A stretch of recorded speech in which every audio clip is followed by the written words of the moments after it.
বাবারে, পালাই, ধরা পড়লে নির্ঘাত জেল। জানো, আরো একটা ঐতিহাসিক চুরি করেছি। শোনো তাহলে ঘটনা। সামনেই তো পয়লা বৈশাখ, তাই কাল বিকেলে টুকিটাকি শপিং করতে বেরিয়েছিলাম। প্রথমেই খেয়ে নিলাম দই ফুচকা, তারপর হাঁটতে হাঁটতে একটা জায়গায় এসে দাঁড়িয়ে পড়লাম। দেখো, জঙ্গলের মধ্যে কি সুন্দর হয়ে আছে ফুলগুলো। সামনে একটা বেড়া দেওয়া, না হলে একটা বাল্ব তুলেই নিতাম। একটু এগিয়ে এসে দেখি, আরে এটা তো একটা আশ্রম। ভয়ে ভয়ে এক পা দুপা করে ভেতরে ঢুকলাম। এসে দেখি কি সুন্দর রক্তকরবী ফুটে আছে। সবে একটা ডাল ভাঙবো, কিন্তু সব লোক আমার দিকে এমন ভাবে তাকিয়ে ছিল যে আমি ভাঙতেই পারলাম না।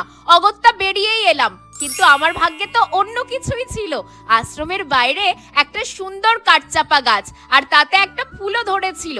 এই সুযোগ কি আর ছাড়া যায়? ব্যাস, টপা টপ দুটো ডাল ভেঙে নিলাম।